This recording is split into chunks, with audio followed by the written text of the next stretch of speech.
آپ نے سنا ہوگا حضور نے سورہ رحمان کے بارے میں فرمایا ہے، سورۃ الرحمان عروس القرآن، یہ سورہ رحمان جو ہے یہ قرآن کی دلہن ہے۔ جیسے دلہن کو آپ خوشنما لباس پہناتے ہیں، آراستہ پیراستہ اس کو گہنے اور اس کو زیور پہناتے ہیں، تو جس طریقے سے سجاتے ہیں آپ دلہن کو، اللہ تعالیٰ نے ایک سورت قرآن مجید میں یہ ایسی رکھی ہے سورہ رحمان کی، اسے خوب سجایا ہے۔ اس میں الفاظ کا در و بست، اس کا اپنا ایک ڈیوائن میوزک ہے۔ وہ تو اللہ تعالیٰ قراء جو ہے خاص طور پر مصر کے قراء، اللہ تعالیٰ ان پر رحمت نازل فرمائے، ان کی خطاؤں سے درگزر کرے۔ جس طرح قرآن کے انٹرنسک میوزک کو انہوں نے واضح کیا ہے، واقعہ یہ ہے کہ اگر یہ لوگ نہ ہوتے، شیخ عبد الباسط محمد عبد الصمد، شیخ محمود خلیل الحسنی، یہ لوگ کہ جنہوں نے قرآن کے اس غنا میوزک، یہ لفظ جو ہے آپ حیران نہ ہو کہ میں یہ کوئی شاید توہین کر رہا ہوں قرآن کی، حضور نے یہ لفظ استعمال کیا ہے، تغنو، اس قرآن کو اچھی سے اچھی خوشلہانی کے ساتھ پڑھو۔ من لم یتغن بالقرآن فلیس منا، جو قرآن کو بہتر سے بہتر انداز میں، اچھی سے اچھی آواز میں، خوشلہانی کے ساتھ پڑھنے کی کوشش نہیں کرتا، وہ ہم میں سے نہیں۔ بلکہ ایک مرتبہ حضور رات کے وقت آپ گشت پر تھے اپنے ساتھیوں کے حالات معلوم کرنے کے لیے۔ حضرت ابو موسیٰ اشعری رضی اللہ تعالیٰ عنہ ایک صحابی ہیں، ان کے گھر کے پاس سے گزر ہوا، وہ رات کو تہجد پڑھ رہے تھے، کھڑے ہوئے کیف کے عالم میں قرآن تلاوت کر رہے ہیں۔ حضور کو بہت پسند آئی ان کی قرات، کافی دیر تک وہاں کھڑے سنتے رہے۔ اب انہیں کیا پتا کون سن رہا ہے، بالکل اسی طرح سمجھ لیجئے ایک بات یاد آئی ہے، حضور فرماتے ہیں کہ جس طرح کان لگا کر اللہ قرآن کو سنتا ہے کسی چیز کو نہیں سنتا۔ ہمیں نظر نہیں آتا نا، ہمیں معلوم نہیں ہے، ہم قرآن پڑھ رہے ہیں تو سننے والا کون ہے؟ سب سے زیادہ کان لگا کر خود اللہ۔ یہاں اس لیے مجھے یاد آیا کہ ابو موسیٰ اشعری کو کیا پتا تھا کہ کون سن رہا ہے، وہ اپنی کیفیت میں نماز میں تہجد میں قرآن کی تلاوت کر رہے تھے، اور ظاہر بات ہے ان کے گھر ایکڑوں میں بنے ہوئے نہیں تھے، ایک ایک کمرہ، ایک ایک کوئی حجرہ، ایسے ہی تو گھر تھے نا صحابہ کے، لہذا حضور پاس سے گزرے، آواز آئی، کافی دیر سنتے رہے۔ اس کے بعد آپ تشریف لے گئے، صبح فجر میں ملاقات ہوئی تو حضور نے تحسین کے انداز میں فرمایا، یا ابا موسیٰ انک قد اوتیت مزمارا من مزامیر آل داؤد، اے ابو موسیٰ تمہیں تو آل داؤد کے سازوں میں سے ایک ساز اللہ نے عطا فرما دیا۔ جس طرح حضرت داؤد، لہن داؤدی مشہور ہے کہ جب وہ پچھلے پہر رات کو حمد کے ترانے الاپتے تھے، قرآن میں ہے کہ پرندے شامل ہو جاتے تھے ساتھ، اور پہاڑ وجد میں آتے تھے، پہاڑ بھی ان کے ساتھ شریک ہوتے تھے۔ تو جس طرح کا اللہ نے ان کو لہن عطا فرمایا تھا، حضور نے تحسین کے انداز میں فرمایا ہے ابو موسیٰ اشعری، اللہ نے تمہیں بھی آل داؤد کے سازوں میں سے ایک ساز عطا فرمایا ہے۔ بہرحال قرآن مجید کا جو یہ میوزک ہے، قرآن کے الفاظ کا جو حسن ہے، جہاں تک حسن معنوی ہے وہ تو ہر لفظ میں ہے، لیکن یہ حسن ظاہری، حسن صوتی، حسن لفظی، یہ اپنے کلائمیکس پر آپ کو نظر آئے گا سورہ رحمان۔ لیکن قرآن میں یہ سورت اس اعتبار سے بھی ممتاز ہے، اس کی 4 آیات پر ذرا توجہ کریں گے، عجیب حقائق سامنے آئیں گے۔ جہاں یہ قرآن مجید کے حسن صوت اور حسن لفظی کی معراج ہے، وہیں اس کی پہلی 4 آیات میں 4 چوٹی کی چیزوں کا ذکر ہے، سب سے اونچی چیز ہے۔ پہلی آیت کیا ہے؟ الرحمن، ایک آیت ہو گئی۔ رحمان کیا ہے؟ اللہ کا نام ہے۔ کبھی آپ نے غور کیا اللہ کے ناموں میں سب سے پیارا نام کون سا ہوگا؟ رحمان۔ کیوں؟ اس کا مادہ کیا ہے؟ رحمت۔ ہمیں سب سے بڑھ کر جس چیز کی ضرورت ہے وہ کیا ہے؟ رحمت خداوندی۔ نام اچھی طرح سن لیجئے اس حضور کے قول کو۔ حضور فرماتے کوئی شخص جنت میں مجرد اپنے عمل کی بنیاد پر داخل نہیں ہو سکے گا جب تک کہ رحمت خداوندی دستگیری نہ کرے۔ کسی صحابی نے بڑی ہمت اور جرأت کا ثبوت دیا کہ پوچھ لیا، کیا حضور آپ بھی؟ جب آپ نے فرمایا کوئی شخص داخل نہیں ہو سکتا جنت میں محض اپنے عمل کی بنیاد پر جب تک کہ رحمت خداوندی جو ہے وہ دستگیری نہ فرمائے۔ پوچھا گیا کیا آپ بھی؟ آپ نے فرمایا ہاں میں بھی۔ آپ انداز کیجئے کہ اگر محمد الرسول اللہ بھی رحمت خداوندی کے ضرورت مند ہوں تو تاب دیگراں چے رسد، ہماری تو سب سے بڑی ضرورت رحمت خداوندی۔ اب یہ رحمت جو ہے قرآن مجید میں اللہ تعالیٰ کی یہ شان 2 الفاظ کے ذریعے سے آتی ہے، رحیم اور رحمان، اور کوئی مادہ نہیں ہے جس سے 2 نام بنتے ہوں اللہ کا، لیکن یہ مادہ ہے واحد رحمت کا کہ جس سے رحمان بھی ہے رحیم بھی ہے۔ رحیم صفت مشبہ ہے، رحمت دائم ہو جائے گی، مستقل ہوگی تو رحیم کہیں گے، اور رحمان اس میں رحمت کی ہے وہ شان ہے کہ جیسے ٹھاٹھے مارتا ہوا سمندر ہو، ہیجان کی کیفیت، طوفانی کیفیت، رحمت خداوندی کا طوفانی جوش، وہ ہے رحمان۔ آپ تو رہتے اس علاقے میں ہیں، آپ کو معلوم ہے عرب اگر بھوکا مرا جا رہا ہو تو کیا کہے گا؟ انا جوعان۔ پیاسا مرا جا رہا ہو انا عطشان۔ بہت غضبناک ہوگا غضبان، غضبان آصفہ قرآن میں آیا ہے، بہت غضبناک۔ رحمان جس کی رحمت جو ہے جوش میں ہے، ٹھاٹھے مارتے ہوئے سمندر کے مالک. تو یہ اللہ تعالیٰ کے ناموں میں سب سے پیارا نام. اب آگے چلیے. الرحمن علم القرآن، رحمان نے قرآن سکھایا. رحمت خداوندی کا سب سے بڑا مظہر، رحمان کی رحمانیت کا سب سے بڑا مظہر قرآن ہے. ان میں جو منطقی ربط ہے اس کو سمجھتے جائیے. اچھا آپ یہ سوچئے، جو علم بھی انسان کو حاصل ہوا وہ کس نے دیا؟ اللہ نے. سائنس کا علم کس نے دیا؟ اللہ نے. علم آدم الاسماء کلہا، وہ علم الاسماء جو حضرت آدم کو دے دیا گیا تھا ازل میں، یہ اسی کا ظہور ہے، یہ اسی کی ایکسفولیشن ہے جو ہو رہی ہے اور ہوتی رہے گی ابھی. اور دوسرے علم ہے وہ کس نے دیا؟ اللہ نے. لا یحیطون بشیء من علمہ الا بما شاء، مخلوق میں سے کوئی اللہ کے علم میں سے کسی شے کا احاطہ نہیں کر سکتا مگر وہ جتنا اللہ دینا چاہے. لیکن یہ کہ تمام علوم میں چوٹی کا علم قرآن. نوٹ کرتے جائیے، چوٹی کی چیزیں جمع کیجیے. اللہ کے ناموں میں چوٹی کا نام رحمان. اللہ نے جو کچھ انسان کو سکھایا اس میں چوٹی کا علم قرآن. خلق الانسان، انسان کو پیدا فرمایا. سوال یہ کہ حیوانات کو کس نے پیدا فرمایا؟ آسمان کس نے پیدا کی؟ زمین کس نے پیدا کی؟ فرشتے کس نے پیدا کی؟ کیا مطلب خلق الانسان؟ اس کی تمام مخلوقات میں اس کا کلائمیکس، اس کی تخلیق کی معراج، اس کے تخلیق کا نقطہ عروج انسان ہے. یہ ہے کہ جو مسجود ملائک بنا ہے. وَلَقَدْ كَرَّمْنَا بَنِي آدَمَ وَحَمَلْنَاهُمْ فِي الْبَرِّ وَالْبَحْرِ وَرَزَقْنَاهُمْ مِنَ الطَّيِّبَاتِ وَفَضَّلْنَاهُمْ عَلَى كَثِيرٍ مِّمَّنْ خَلَقْنَا تَفْضِيلًا. تو تخلیق میں سب سے اونچی تخلیق انسان کی، علموں میں سب سے اونچا علم قرآن کا، اللہ کے ناموں میں سب سے اونچا نام رحمان. تقاضے پورے کرو. تقاضے کیا ہے؟ ایمان ہے تو عمل درست ہونا چاہیے، ایمان ہے تو جہاد ہونا چاہیے، ایمان ہے تو جان اور مال کھپانی چاہیے. تو جو ایمان دوسرے لوگ جس طرح لائے ہیں، حمزہ بھی تو ایمان لائے ہیں، آخر ان کا راستہ تمہیں نظر نہیں آ رہا؟ ابو بکر ایمان لائے ہیں، ان کی طرح ایمان لاؤ.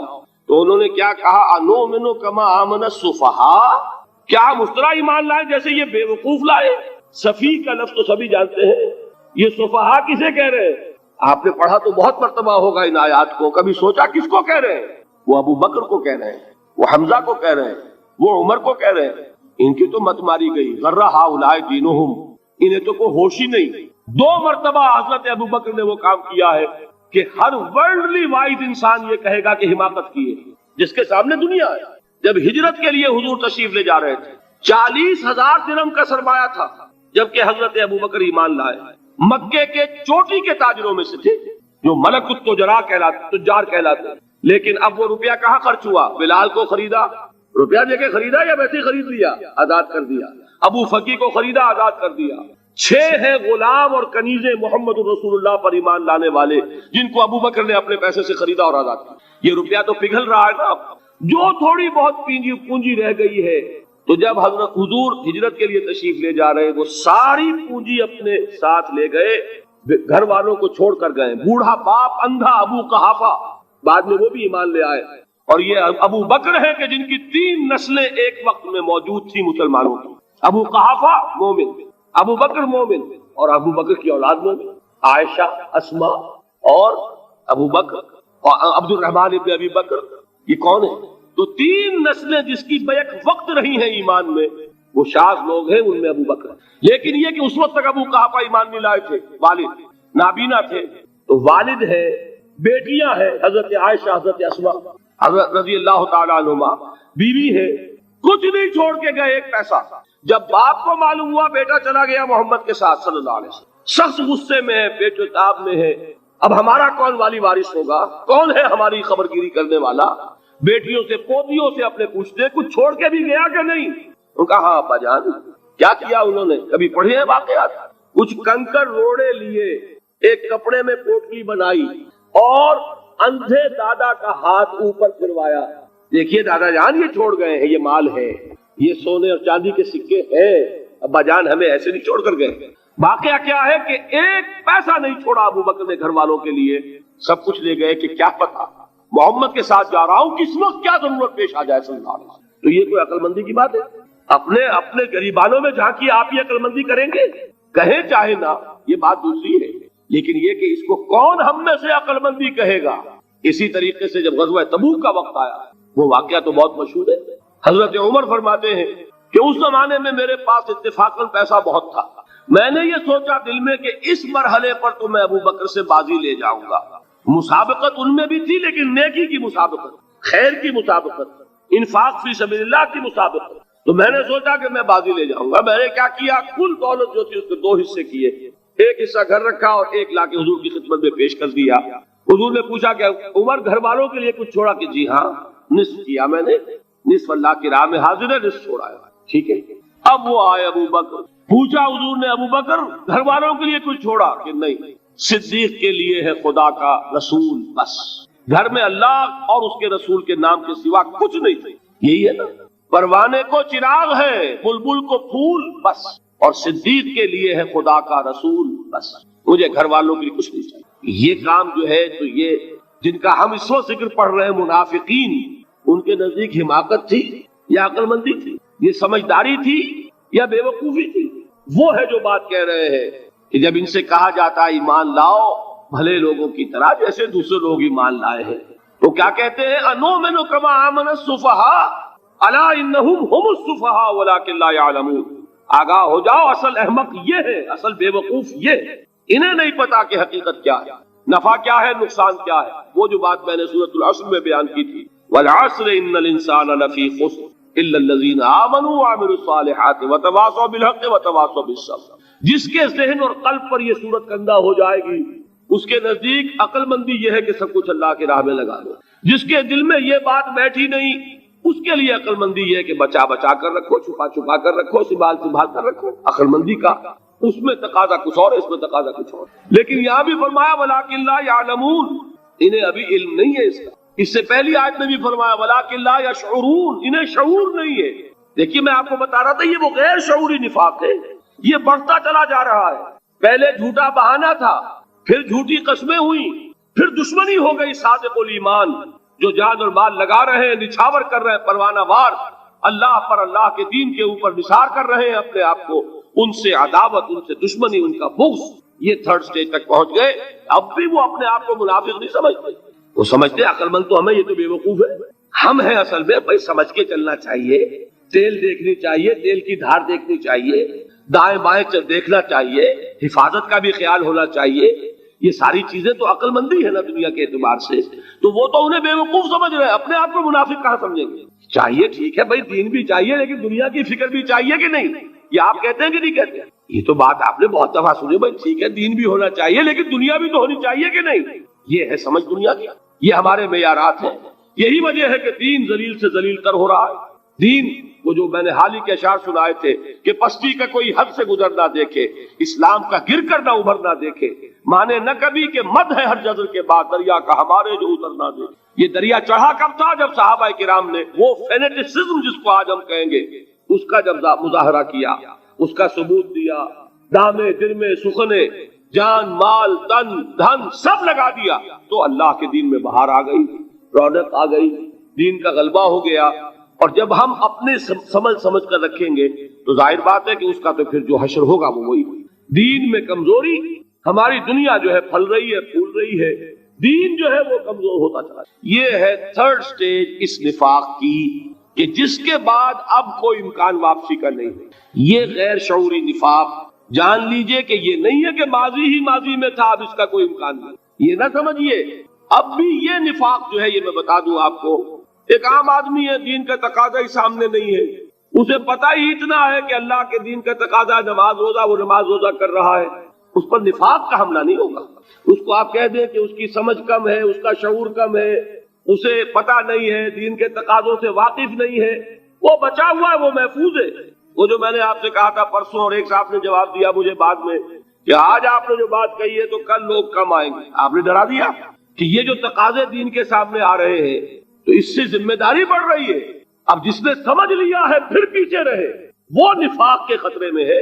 جسے سمجھ ہی نہیں ہے وہ پھر بھی کوئی نہ کوئی عذر پیش کر سکے گا کہ اللہ ان مولویوں سے پوچھ جنہوں نے ہمیں بتایا نہیں, انہوں نے تو دین کے تقاضے ہمیں یہ بتائے نہیں, انہوں نے تو ہمیں نور اور بشر میں چکر دے کے لڑائے رکھا, ان سے پوچھ. اصل سے مجرم جو ہے وہ یہ ہے, وہ واقعہ یہ ہے کہ کسی درجے میں بچیں گے کہ دین چاہتا کیا ہے, دین کے تقاضے کیا ہے, توحید کی حقیقت کیا ہے, شرک کی حقیقت کیا ہے.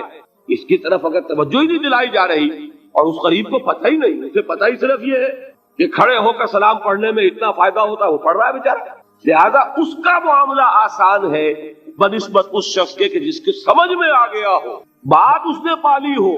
دین یہ چاہتا ہے، دین اپنا غلبہ چاہتا ہے۔ علامہ اقبال نے غالب پر ایک جو نظم لکھی ہے باغ درا میں ہے، اس کا ایک شعر بڑا پیارا ہے، گیسوئے اردو ابھی منت پذیر شانہ ہے، شمع یہ سودائی یہ دل سوزی یہ پروانہ ہے۔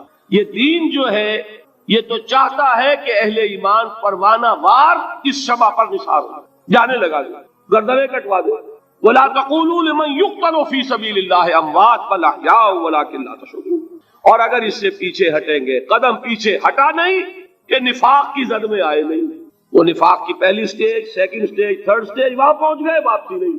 اس کے لیے ایک اور دو آیات میں چاہتا ہوں کہ اس سے اس حقیقت کو اور سمجھ لیں اچھی طرح، تاکہ کوئی اشکال نہ رہ جائے۔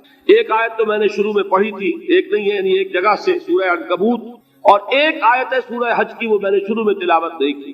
سورہ حج کی آیت دیکھیے، اس قدر پیاری آیت ہے، دوسرے رکوع کے اندر آپ کو آیت ملے گی، سورہ حج 17ویں پارے میں ہے، نصف کے بعد شروع ہوتی ہے، اور اس کے دوسرے رکوع وَمِنَ النَّاسِ، اور لوگوں میں سے کچھ ایسے بھی ہیں، مَن يَعْبُدُ اللَّهَ عَلَى حَرْفٍ، جو اللہ کی بندگی کرنا چاہتے کنارے پر کھڑے ہو کر۔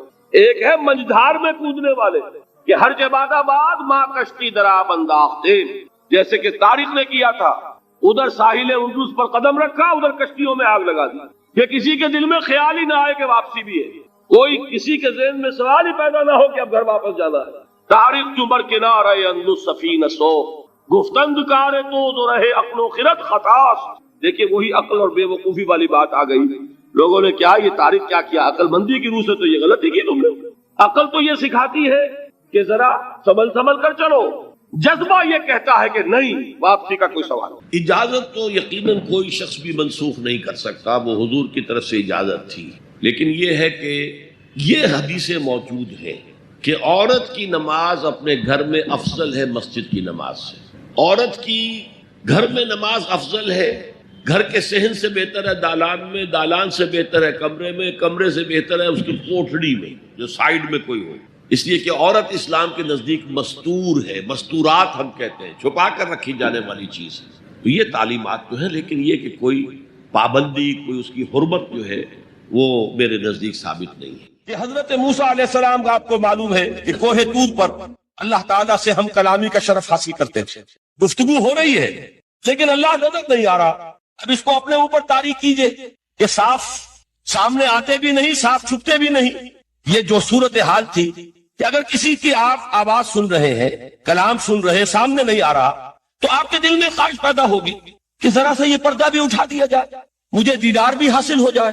لہذا سورہ اعراف میں ہے جب کئی بار یہ شرف ہم کلامی حاصل ہوا اللہ سے، تو حضرت موسیٰ علیہ السلام نے بڑی ہمت سے کام لیا، بڑی جرت کی، درخواست کر دی، رب ارنی انظر الیک، یہ جو پردہ بیچ میں حائل کیا ہوا ہے پروردگار، تو میرا شوق دیکھ، میرا اشتیاق دیکھ، تو مجھے ذرا دیدار بھی عطا ہو جائے۔ اس پر کیا بات کہی گئی؟ لن ترانی، موسیٰ تم مجھے ہرگز نہیں دیکھ سکتے، تم اس جسد ظاہری کے ساتھ، اس جسد مادی کے ساتھ، ان عنصری آنکھوں سے میرا دیدار نہیں کر سکتے۔ ولیکن انظر الی الجبل، دیکھو ہم تمہیں ایک مثال دیے دیتے ہیں، ذرا اس پہاڑ کی طرف دیکھو، ہم اپنی ایک تجلی اس پر ڈالیں گے۔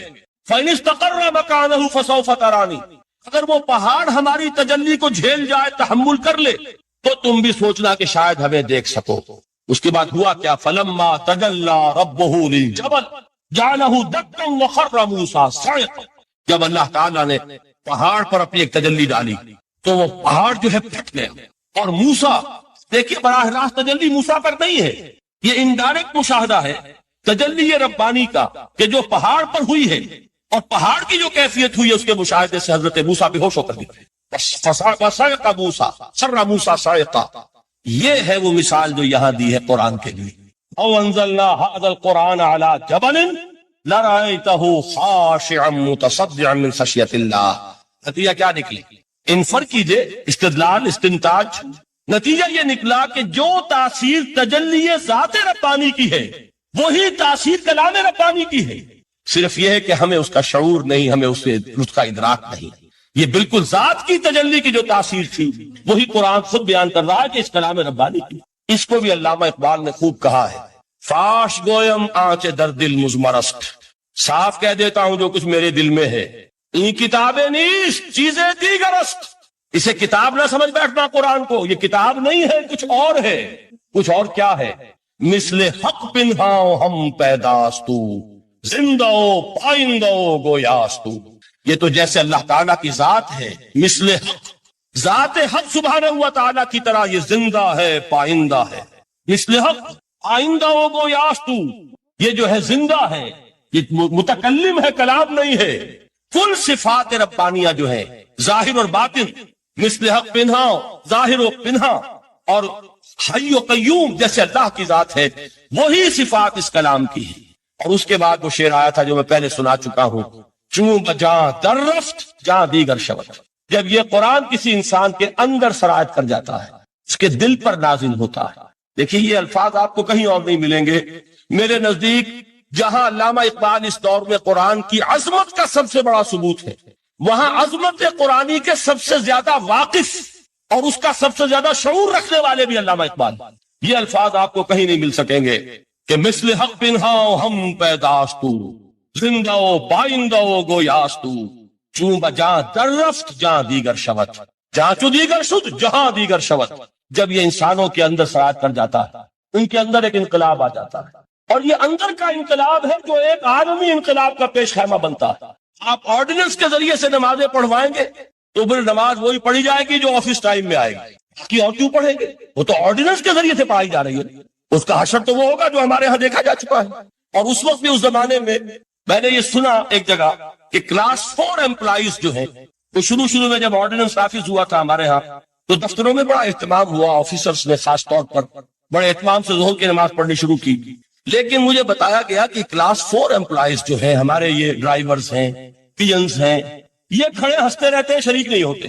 میں نے ان سے کہا وہ اس لیے کہ انہیں معلوم ہے کہ آپ بھی تو یہی پڑھ رہے ہیں صرف نماز، باقی آپ کے ڈرائیور سے اور آپ کے خانسامہ سے یہ بات چھپی ہوئی نہیں ہے کہ عصر آپ نے بھی نہیں پڑھنی، یہ صرف زور ہے جو آپ پڑھ رہے ہیں. تو یہ اصل میں اندر کا انقلاب جب تک نہ آئے، باہر کا ٹھوسا ہوا انقلاب، وہ تو جب پریشر ہٹ جائے گا تبدیلی ختم ہو جائے گا. چوں بجاں در رفت جہاں دیگر شود، اندر انقلاب آئے. جب اندر تبدیلی ہو جائے گی اب انسان کا پورا وجود بدلے گا، پھر اس کے اندر سے تبدیلی جو ہے وہ ابھرے گی، اسے کسی خارجی دباؤ کی ضرورت نہیں ہوگی. جہاں تو دیگر شد جہاں دیگر شود. اور جب انسانی شخصیتوں کے اندر یہ انقلاب اندر سے آتا ہے تو پھر وہ عالمی انقلاب بنتا ہے. جیسے کہ محمد رسول اللہ کا انقلاب. واقعہ یہ ہے کہ اگر جوش کانسپیریسی، عبداللہ ابن سبا کی سازش اگر کامیاب نہ ہو گئی ہوتی اور مسلمانوں کے اندر آپس کا اختلاف اور سرپھٹول نہ ہو جاتا، جو حضرت عثمان کی شہادت، پھر حضرت علی کی شہادت رضی اللہ تعالی عنہما، اور حضرت علی کی دوران خلافت کی آپس کے جو بھی جنگیں ہوئی، جنگ جمل، جنگ صفین، جنگ نہروان، اگر یہ نہ ہوئی ہوتی تو جس سپیڈ کے ساتھ اور رفتار کے ساتھ انقلاب محمدی کی توسیع ہو رہی تھی علی صاحب الصلاۃ والسلام، کوئی طاقت دنیا میں نہیں تھی. اقبال نے اس کا بھی نقشہ کھینچا ہے کہ تھمتا نہ تھا کسی سے سیل رواں ہمارا. وہ سیل رواں تھا، کوئی روکنے والا نہیں. انٹرنل سیبوٹاج وہ ہے کہ جس نے اس انقلاب کا راستہ روکا. تو واقعہ یہ ہے کہ وہ اندرونی انقلاب حضور نے برپا کیا قرآن کے ذریعے صحابہ میں. اندر سے جو انقلاب تھا اس نے عرب میں ایک انقلاب کی شکل اختیار کی. اور یہ انقلاب جو ہے اتنی اپنے اندر قوت رکھتا تھا، اتنی پوٹینشیلٹی تھی اس کی کہ وہ 20 برس کے اندر کہاں آکسس دریائے جیہوں، کہاں اٹلانٹک. تصور تو کی تاریخ میں اس سے پہلے اتنی بڑی کوئی مملکت قائم ہوئی نہیں. کہاں یمن اور کہاں ایشیا کوچک، ایشیا مائنر ٹرکی، یہاں سے وہاں اور وہاں سے یہاں، اتنی عظیم مملکت حضرت عثمان رضی اللہ تعالیٰ عنہ کے خلافت میں ہو چکی تھی. یہ بات اگر یہ چلتا معاملہ آگے تو کوئی قوت اب نہیں رہی تھی. سلطنت روما ختم ہو چکی تھی، سلطنت کسرا ختم ہو چکی تھی، پرچے اڑ گئے تھے. سی طاقت رہ گئی تھی جو سیلاب کا راستہ روکتی.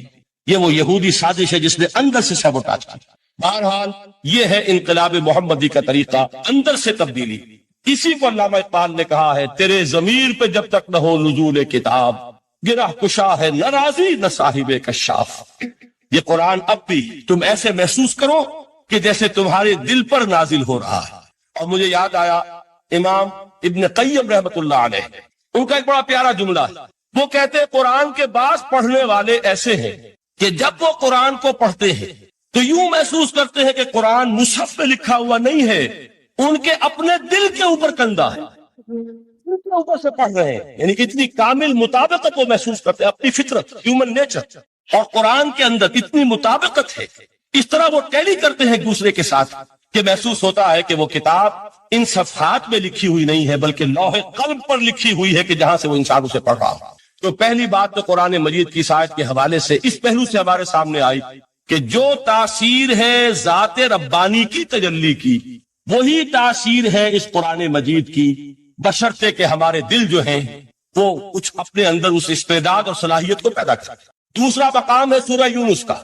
اب کسی کلام کی عظمت کا دوسرا پہلو ہو سکتا ہے اس کی افادیت کے اعتبار سے، اس سے فائدہ کیا ہوگا نوع انسانی کے لیے۔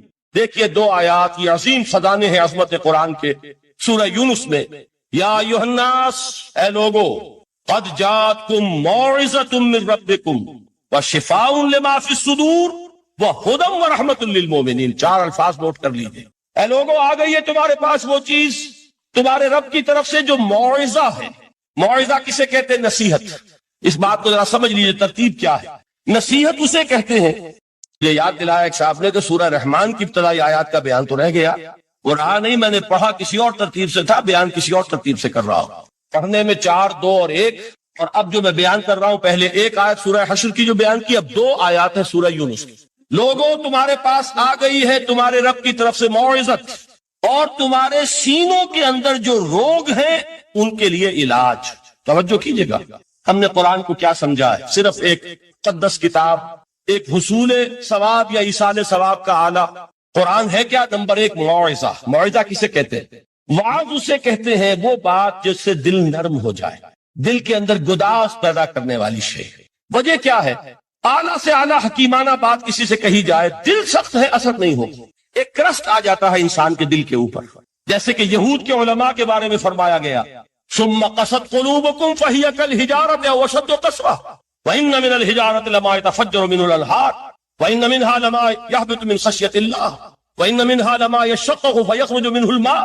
اے لوگوں، پھر تمہارے دل سخت ہوتے چلے گئے، پھر وہ پتھروں کے مانند سخت ہو گئے، بلکہ ان سے بھی زیادہ سخت، اس لیے کہ پتھروں میں تو وہ بھی ہوتے ہیں کہ جو اللہ کے خوف سے گر جاتے ہیں، پتھروں میں وہ بھی ہوتے ہیں کہ جو اللہ کی خشیت سے پھٹ جاتے ہیں، ان میں سے پانی بہ نکلتا ہے۔ پتھر تو اس طرح کے ہیں، لیکن انسان کا دل جب سخت ہو جائے، جب پتھر بن جائے، تو کوئی شے دنیا کی اس کی سختی کا مقابلہ نہیں کر سکتی۔ پہلے اس سختی کو نرم کریں گے، جیسے زمین ہے چٹیل زمین، اس زمین کے اندر ہل چلے گا تو بارش جو ہے فائدہ دے گی، اس کو آپ زمین کو نرم کرتے ہیں تاکہ وہ بارش کو جذب کرے، ورنہ چٹیل زمین ہے سخت، وہ پانی بہ جائے گا اور وہ زمین کے اندر جذب نہیں ہوگا۔ تو پہلا لفظ استعمال کیا موعظہ۔ یہ قرآن واعظ ہے، نصیحت ہے، دلوں کو نرم کرتا، دلوں پر جو کرفٹ آ گیا ہے سخت اسے توڑتا، اس میں ہل چلاتا ہے۔ پھر کیا کرتا ہے؟ پھر جب یہ جذب ہوتا ہے، شفاء لما فی الصدور، جو سینے کے روگ ہیں ان کے لیے شفا۔ اب آپ غور کیجئے گا، علامہ اقبال نے انہی 2 اعتبارات سے مسلمانوں کا مرثیہ کہا کہ مسلمانوں نے اس قرآن کو نہ موعظہ کے لیے استعمال کیا اور نہ تزکیہ نفس کے لیے استعمال کیا، بلکہ اس کو تو صرف بنا لیا ہے وہ جان آسانی سے نکالنے کا نسخہ یا ایصال ثواب کا آلہ۔ چنانچہ کہتے ہیں واعظ کے لیے واعظ دستاں زنو افسانہ بند، واعظ جو ہے ہمارے داستانے کہتے ہیں تو حرف او بلند، اس کے بیان میں معنی تو ہوتے ہیں بہت ہی گھٹیا نیچے کے، الفاظ کا شکو ہوتا ہے، الفاظ بہت اونچے ہوتے ہیں۔ از خطیب و دینمی گفتارے با ضعیف و شاذ و مرسل کارے، سارا باز و نصیحت جو ہو رہا ہے وہ ضعیف حدیثوں کے ذریعے سے، ضعیف روایات بخاری کی ہو، مسلم کی ہو، ترمذی کی ہو، ابن ماجہ کی ہو۔ کہا خطیب بغدادی اور دینمی وہ کتابیں کہ جن کی کوئی سند نہیں ہے، وہاں کی روایات کے ذریعے سے لوگوں کو تذکیر کرنے کی کوشش کر رہے ہیں۔ با ضعیف و شاذ و مرسل کارے، ضعیف روایات، شاذ روایات، مرسل روایات جن کا سلسلہ روایت محمد رسول اللہ تک متصل نہیں ہے، اس کے ذریعے سے کر رہے ہیں۔ حالانکہ موعظہ، سب سے بڑا موعظہ یہ قرآن تھا۔ قرآن کہتا ہے خود فذکر بالقرآن من یخاف وعید، اے محمد صلی اللہ علیہ وسلم آپ اس قرآن کے ذریعے نصیحت کیجئے۔ یہ قرآن ہے جو دلوں کی سختی کو ختم کرے گا، گداز پیدا کرے گا۔ دوسری طرف علامہ اقبال کیا کہتے ہیں کہ جہاں تک ہمارے ہاں جو بھی تصوف کے معروف حلقے ہیں، صوفیاء حق کی بات نہیں کہہ رہا، وہاں قوالی ہو رہی ہوگی تو حال آ جائے گا۔ صوفی پشمینہ پوشے حال مست، از شراب نغمہ قوال مست، قوال سے جو کچھ مل رہا ہے، حال آ رہا ہے، مستی آ رہی ہے، کیف اور سرور حاصل ہو گیا ہے، صوفی پشمینہ پوش حال مست، از شراب نغمہ قوال مست۔ لیکن یہ کہ اس کی محفل میں درنمی سعادت بقرآن محفلش، اس کی محفل میں قرآن کا کہیں گزر نہیں ہے۔ جبکہ محمد الرسول اللہ صلی اللہ علیہ وسلم کی بھی ایک محفل ہوتی تھی، محفل سماع۔ وہ محفل سماع کیا تھی؟ حضور صحابہ سے فرمائش کر کر کے قرآن سنتے تھے۔ حضرت عبداللہ ابن مسعود رضی اللہ تعالیٰ عنہ کی روایت موجود ہے کہ مجھے ایک مرتبہ حکم دیا حضور نے کہ قرآن سناؤ۔ میں نے عرض کیا حضور آپ کو سناؤں؟ آپ پر تو نازل ہوا ہے۔ تو حضور نے فرمایا نہیں، مجھے کسی اور سے سن کر کچھ اور لطف حاصل ہوتا ہے۔ اب امتثال امر میں حضرت عبداللہ ابن مسعود رضی اللہ تعالیٰ عنہ نے سورہ نساء پڑھنی شروع کی۔ 41ویں آیت پر پہنچے، چشم تصور سے دیکھیے کہ حضور بھی تشریف فرما ہے، صحابہ کرام کی محفل ہے، اور صحابہ کیسے بیٹھا کرتے تھے ادب کے ساتھ۔ ایک روایت میں الفاظ آئے، ایسے بیٹھتے تھے ساکت و صامت ہو کر، بالکل خاموش، سکون، ساکن اور ساکت و صامت، کہ جیسے ان کے سروں پر پرندے بیٹھے۔